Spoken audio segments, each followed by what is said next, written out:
Hi, my name is Bart. My name is Lewis. We are two pilots with a passion for history. Welcome to our channel, High on History.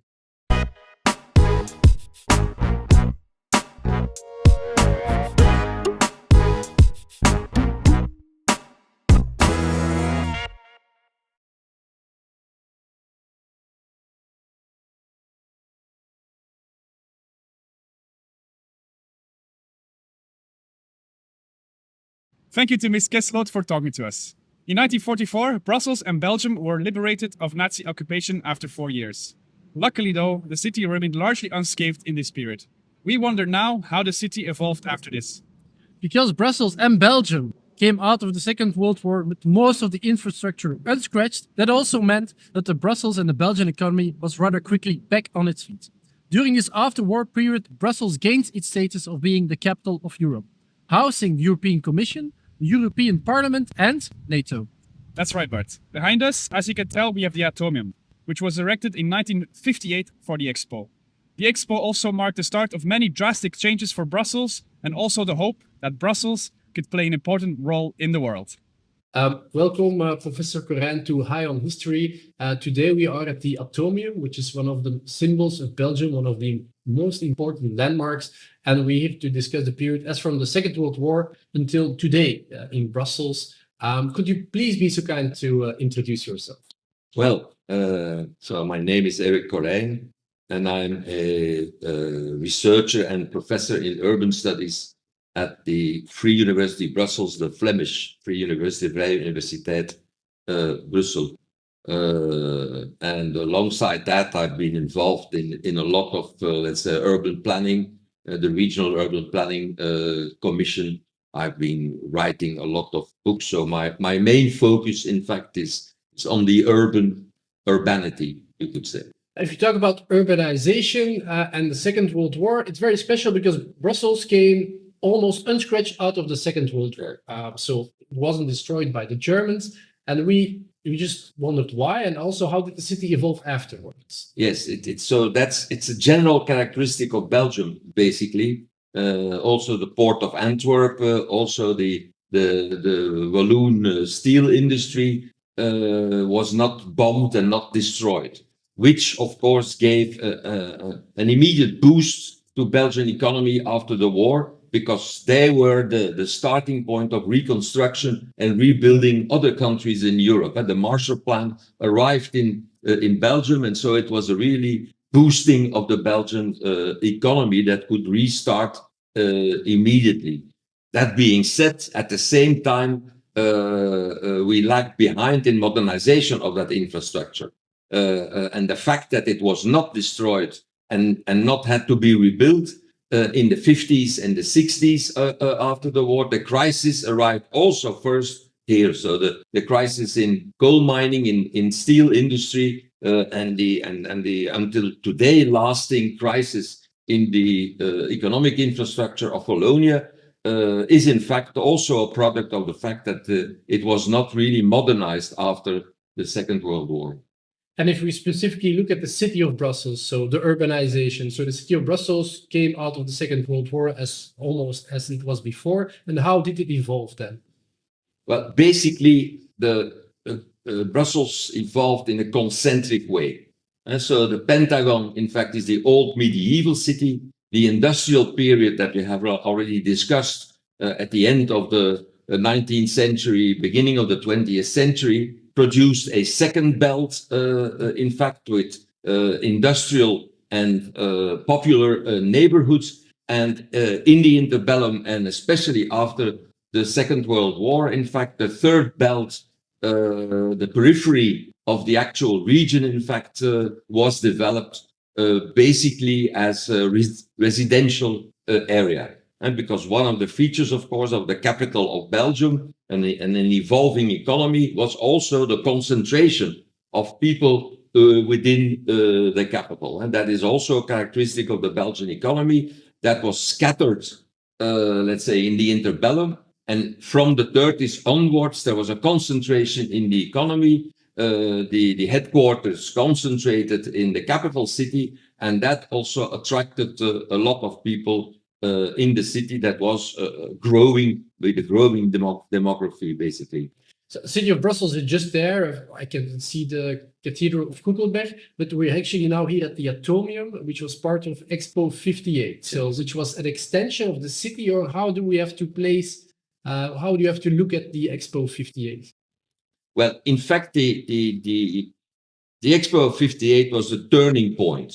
More than 10 years after the war ended, the basic reconstructions in the rest of Europe were done, basically, and we entered in a new era. In fact, the era that was opened then to the golden 60s, les 30 glorieuses, as we say in French. It was a period of economic expansion. We forget sometimes today that it was, let's say, percentages of expansion of 5% every year, based on a social contract that was negotiated in the war, where the welfare state was the basis, which means, in fact, that between the employers and the labor movement, there was an agreement that the increase of labor productivity and the increase of wealth would be distributed not only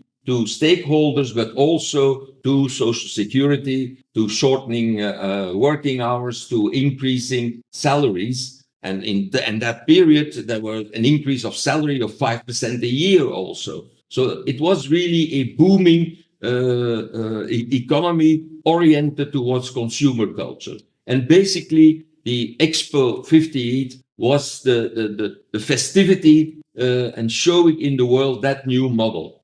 Eternal peace, eternal economic growth, inclusion of everybody, and based on technological and scientific revolutions nearly every day. And that was, in fact, the showcase of that new world that was promised to us after the war, a world without crisis, with eternal growth and eternal redistribution of wealth, in fact. So a lot of optimism. A lot of optimism, yes, a lot of optimism. It was really, for instance, if you see the old postcards edited by Plaisir in Brussels, you see the Atomium, the big alleys, and then cars also. Yeah. And so the introduction of the individual car, the introduction also of new of the modern infrastructure in the houses, television sets, electronic apparatuses in kitchens, etc. All that was showcased from 58 onwards.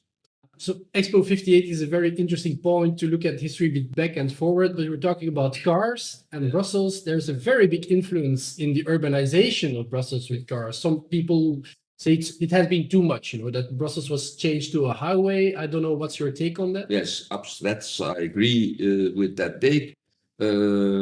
We have to understand that the increase of purchasing power allowed a lot of people in the popular areas to rent or buy in that second belt, in fact, and even outside the city.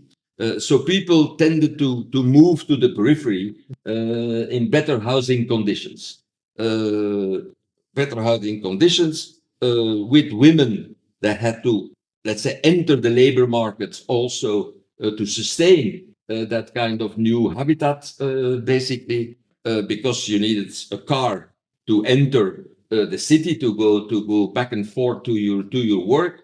And so you have this very radical change into consumer culture, in fact, where the income was rising, but let's say also spending was rising. And the organization of the city was really adapting to that situation. You had to go forth and back with your personal vehicle from the periphery into the center, into the working places of the city. And let's say the urbanism, the spatial organization of the city was really oriented to that. And there were plans at that time of even having a highway around the Grand Place of 4 kilometers. every entry of the city was made as a speedway, basically, with 4 or 6 lines. So the whole, let's say, the car occupied public space, and that's only today, the last 10 years, that there is a modal shift in that direction. That, let's say, the public space is not only oriented to cars and to mobility or even to parking, because most of the cars are not riding, in fact. Yeah, so there's a car centralization that happened during Expo 58. Expo 58, to bring us back there were some important visitors here that had a big influence on the history of Belgium and Congo, the colony at the time. So during Expo 58, Congo was still a colony. For sure, they call it an economic miracle. So a lot of revenue was coming there through the Société Générale. And Mobutu, an important figure, even visited Expo 58. But shortly after, to finish the question, in 1960, Congo was all of a sudden independent. Yeah. So what was the influence on the Congolese independence on the economy of Belgium and the evolution of Brussels? Well, it was economically a shock, because Belgian economy since the mid 19th century was largely dependent on the extraction of wealth from the colony. As you know, the story, it was a private ownership of the monarchy. It's only in the beginning of the 20th century that Belgium, as a state, became a colonial state. But the whole of, let's say, the financial infrastructure was really based on extracting, mining, semi-finished goods coming from the colony to the country here. It had a negative effect because, as I told you, the modernization of the Belgian economy was retarded through that, because there was a lot of money coming from the colony.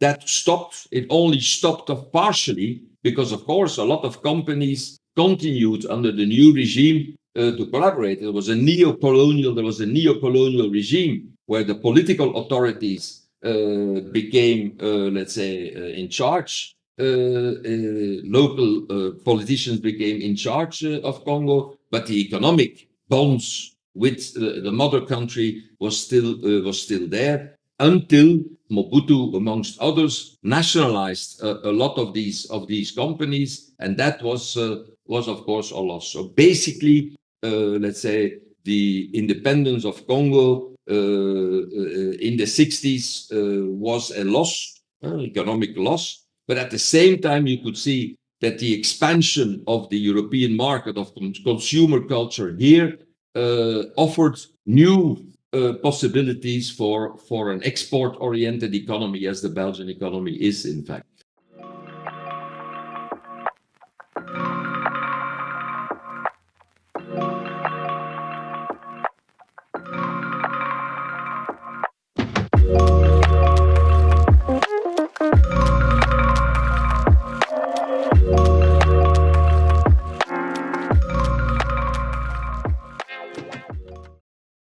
Talking once again about Expo 58, as we're on the Atomium, a lot of things changed as well in Brussels. And looking backwards from a lot of people living in Brussels and whatnot, some changes weren't that, really positive. We're talking about Brusselization. What does that mean? And the Manhattan Project, facadisme. What are these words and what did that mean for the urban development of Brussels? Well, the core inspiration of 58 and of the new era was modernism. Modernism, functional. So instead of aestheticized environments, we needed functional environments, industrial environments, very rational, organized environments. And so the dominant conception of the city was that a lot of old functions, of old buildings, of old ways of doing had to be raised, had to be radically transformed by new types of infrastructure.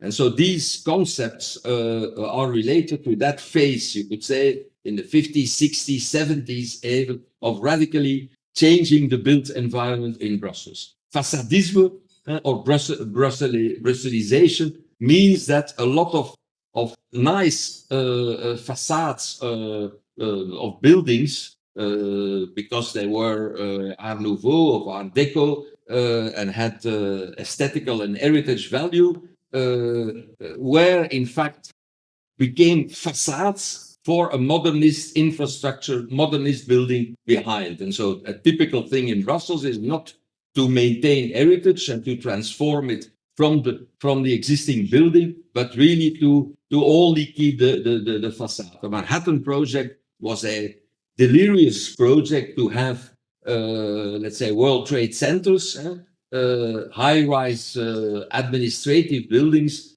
to cater for the increased administration in the city, but very monofunctional. There was no housing involved. There was no shops around. People arrived from the periphery with trains. The Belgian administrative center in Congress had a train station under the building. People arrived there, went to their offices, went down to the station, back home. They didn't even flavor the city as such. And so that modernist phase of destruction and facade building was only stopped when the Brussels capital region started to exist in 1889, and where in fact there was again neighborhood committees and civil society of Brussels that wanted to maintain parts of that heritage and didn't accept, let's say, that kind of genocidal modernist approach. And today you see that that the new conceptions in urbanism are much more, let's say, oriented to maintaining buildings, to renovating buildings, but not to destroy and replacing by a modernist alternative. We talked about the train, and the train in Brussels were very important. The train, Belgium was also the first country to have a train line on the continent from Brussels to Mechelen, which we discussed in the earlier episode. There was an important project going on as well after the Second World War concerning trains in Brussels. I think the North-South connection was made. And why was the train so important for the development of Brussels? Well, as I explained you, the new industrialization was, let's say, producing a new working class of commuters, as opposed to other countries where the new industry was put around the cities and people were invited to move and to live in the cities here. And basically that was because of the Christian democratic fear of let's say, socialist or social democratic developments in those new popular neighborhoods. There was a policy of maintaining people in their villages or in their regions of origin and to bring them to the workplace. So work and housing and living was separated in Brussels and still is separated. We are a working class of commuters, and people stay in their place of origin and then go to work in the industrial or the service centers. And that needed, of course, transportation. In the beginning, buses, train, and the train system is, of course, the basic network of bringing people forth and back to their jobs. And then in Brussels, the whole system has one center, and that is Brussels, but with terminal stations initially, as in most cities. And when you arrive in London, you arrive in a station and you have to go to another one. When you arrive in Paris, you arrive from here in Gare du Nord. And if you want to go to the south, you have to take the metro to Gare de Lyon or Gare de l'Ouest. Here in Brussels, they conceived in the beginning of the 20th century to connect the north and the south station and build the central station, which is a big Horta building also. But doing that with the means of those days, they couldn't make a tunnel without touching the urban fabric. Oh, they had to destroy all parts of medieval popular neighborhoods. The whole fabric was destroyed, and they made what you see now, kind of, let's say, semi-fascist road with these kind of interbellum buildings. Big institutions. There is hardly anybody living on that trajectory. It's all big institutions, the National Bank, the National Library, etc. That is in fact put on top of that tunnel. So Brussels, the Brussels urban fabric has known a lot of destructive interventions. The river has been vaulted with the big boulevards. The north-south liaison is part of that. The ring as a speedway also. So there's a lot to repair today, and that is what let's say the urban programming and urbanists are really doing today. Also, is trying to repair a lot of these mistakes of the past. So maybe Brussels will be repaired, and maybe Brussels can repair also other things in the larger society, which needs repair. Yes, Which needs. so.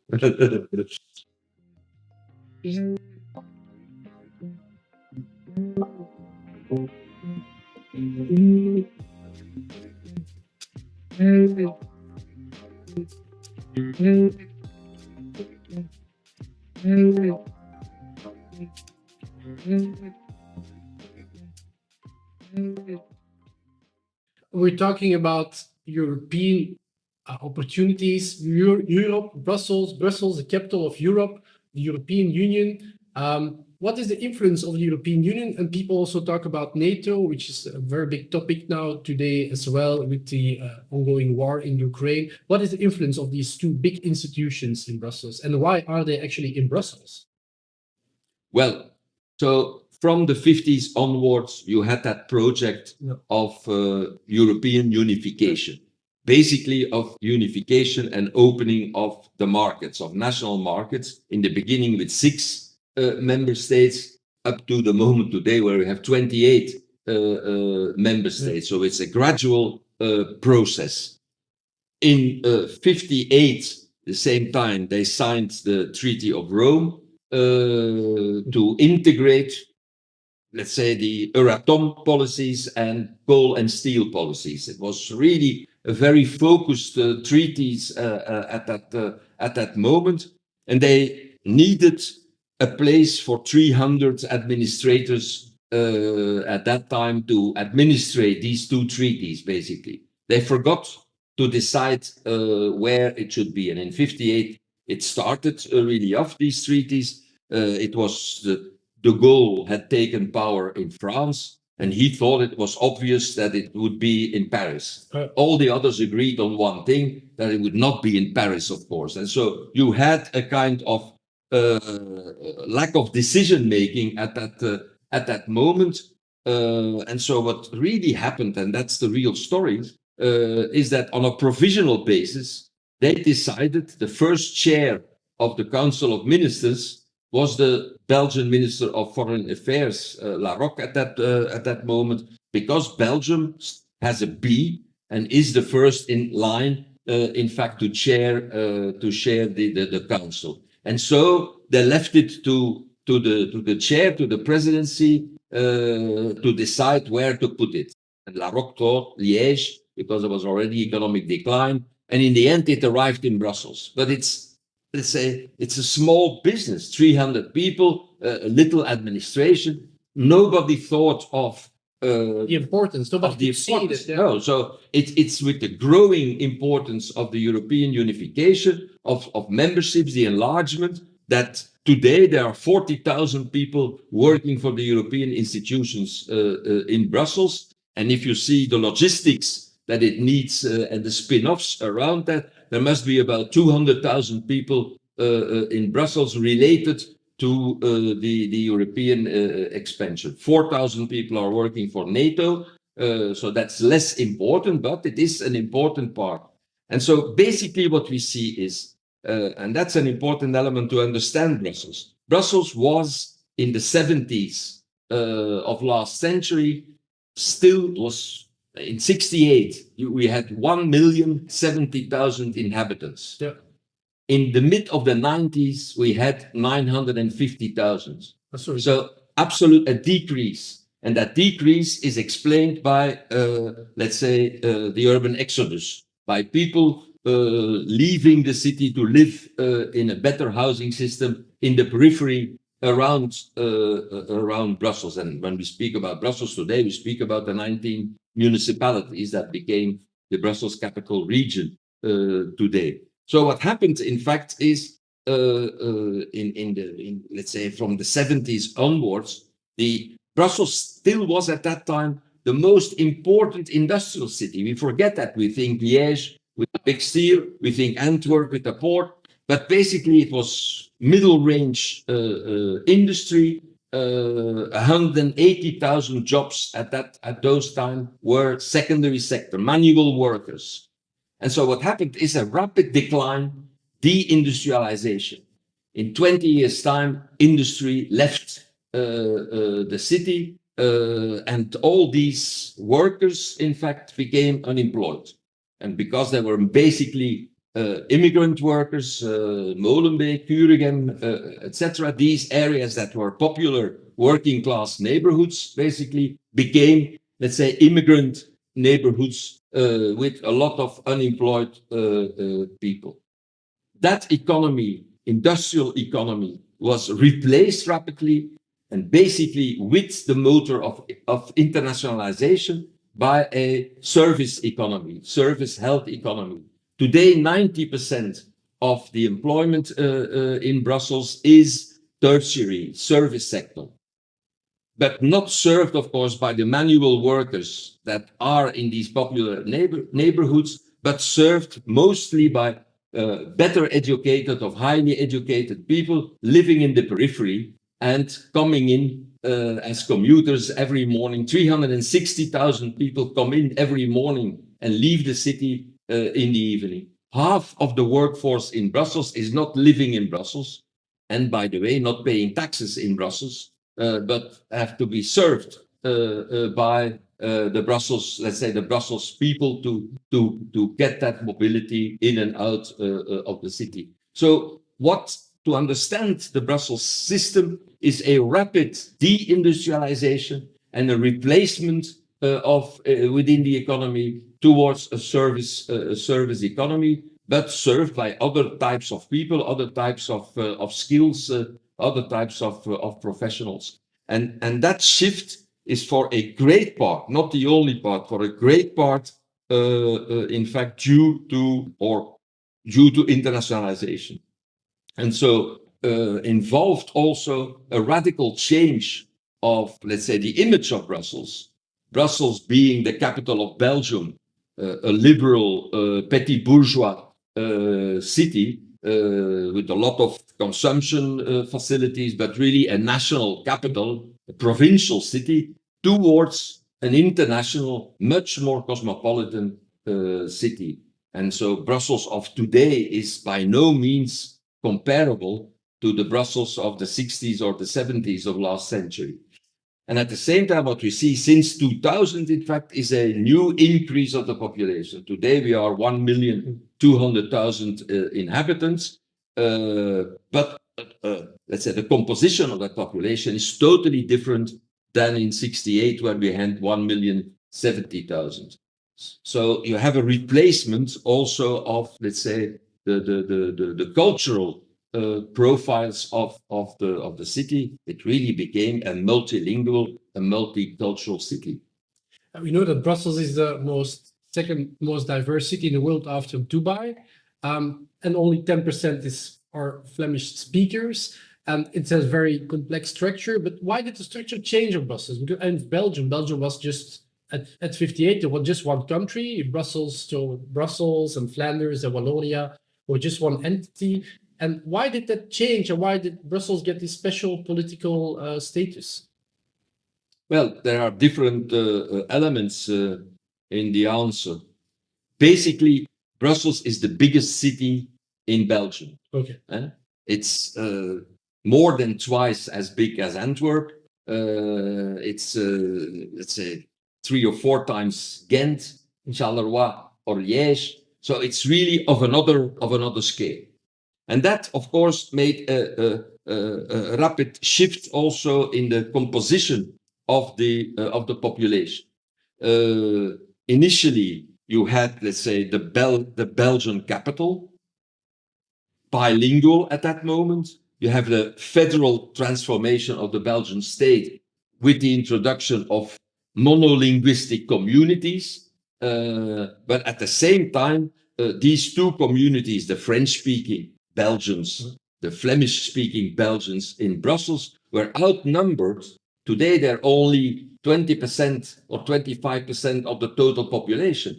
2/3 of the population comes from elsewhere, or in the first or in the second generation, which means that mentally, these people are related to other countries or other cultures or other religions, and not, let's say, they do not position themselves within the Belgo-Belgian binomial structure. At the same time, the French-speaking Brusselsers do not consider them Walloons. The Flemish-speaking or the Dutch-speaking Brusselsers do not consider them, for more than half of them, do not consider them Flemings, with the rising nationalism there. They consider them Dutch-speaking Brusselsers. So what you mean is that the identification with the city, with a multicultural city, a multilingual city, more and more is, let's say, contrasted by the institutional organization that still thinks that the population is one language, one culture, one institution, the Flemish school, the French speaking. There is no Dutch-speaking school in Brussels with a majority of Flemings. So all these schools have a majority of people speaking at home another language or adapting other types of culture. So 2/3 of the population today are, let's say, mentally related to a broader world than just a Belgo-Belgian communitarian structure. And 60% of our households are multilingual. So in daily life, people speak different languages, speak different cultures. And once you have a kid in Brussels, you have to send it to the monolingual Flemish school or the monolingual French-speaking school, which of course is, it's not suited to a cosmopolitan city that is based on mixity, hybridity, Zinneke. That's the characteristic of Brussels, and not, let's say, a purely one language or one culture identity. Brussels is a big machine that deconstructs identities and makes a new kind of cosmopolitan citizen. And so one of the things why I like Brussels so much is, you say it's the most diverse city of Europe, the second in the world after Dubai, but Dubai is not a very democratic city. There's 12% autochthonous people there that have all the power. All the others have no civic, nor cultural, nor social rights in Dubai. In Brussels, there is an integration of difference. So it's a real integrating machine, you could say. And it is without civil war. If you compare that with Jerusalem or Sarajevo, the communities, it's a multi-communitarian, a multicultural city, but people have a mentality in Brussels. The typical Brussels Brusselitude is a let-go mentality. Is not very much oriented to confrontation.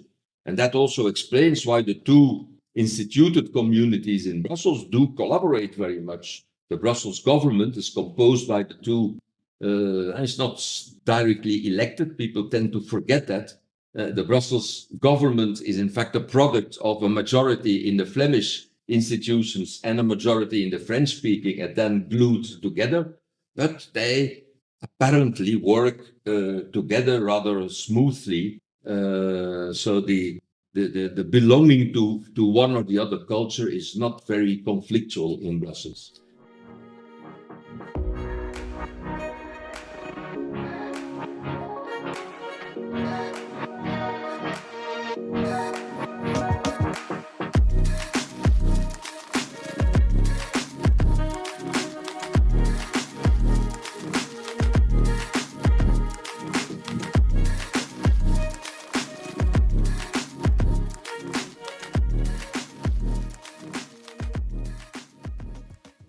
So Expo 58 was a very unique event. We're, of course, airline pilots, very interested in the airport. We know with Sabina, the national airline, people would come from all over the world, land in Zaventem, take the helicopter, fly all the way, and just land here behind us. It was, of course, upper class, very important thing to visit Expo 58.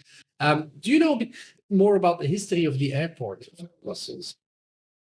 Well, the history is known. It's ill located from a technical point of view. It was a very small airport that evolved nearby the city. It's very close to the city. But to speak a bit about the actual situation, of course, it's Brussels Airport. It's absolutely functioning because of the big European capital city nearby. But the Brussels region has no say on the development of the airport. That's the Flemish region, which of course has a lot of stupid consequences. The mobility plans of the Brussels region do not reach the airport. Tram lines, metro lines are not conceived as to arrive in the airport. Luckily, you have a national train system which relates the city with the airport. The taxi system is regulated by two regions, which means you have a very expensive taxi system because it's Zaventem taxis that have to bring you to the city and Brussels taxis that have to bring you to the airport. The forth and back movement cannot be valorized. So there's a lot of stupid administrative regulation that does not integrate the airport and the whole metropolitan area into the development of the city. To expand a bit that thought, we are now shifting to more circular economy, to short change, etc. You have a food plan, for instance. We cannot develop urban agriculture within the built environment of the 19 municipalities. So without a contract of the surroundings, rural surroundings of the city, to exchange, to produce for the city, and to be paid by the city, you cannot have a food plan. Mobility plans, ecosystemic services, all that are larger than the administrative borders of the city. And so what absolutely is needed for the development of Brussels is a good relationship with the environment, and that is blocked by the Belgian nationalist or chauvinistic organization of the state that is not very rational at that level. So Brussels is a very unique city. It's cosmopolitan, so it's worth to visit, of course, Yes. for people that want to come. If we talk about art and culture, if people visit the city, there's so many sites, there's so many things to do. Is there something big on the agenda for Brussels, culturally wise?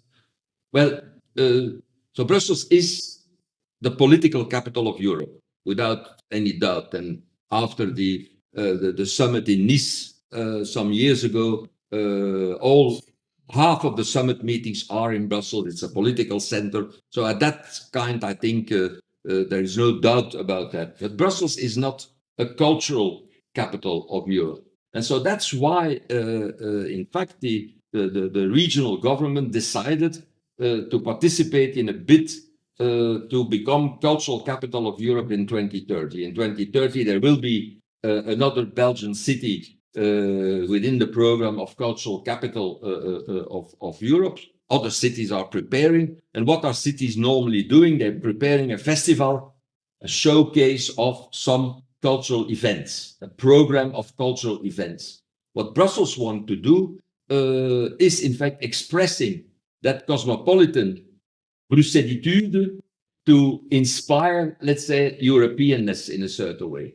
To become in 2030 the cultural capital, but to remain a cultural reference of how you can live together on the basis of difference, how it is possible to mix cultures, to integrate cultures, to have not only dialogue, but also inspiration by difference, and how difference is really fueling the new world as a vanguard city, basically. And that is, let's say, the project of Brussels 2030 is to make a program, of course, but to make that program not let's say, inviting globally artists to perform or exhibitions to be made, but to express what is already existing in the city.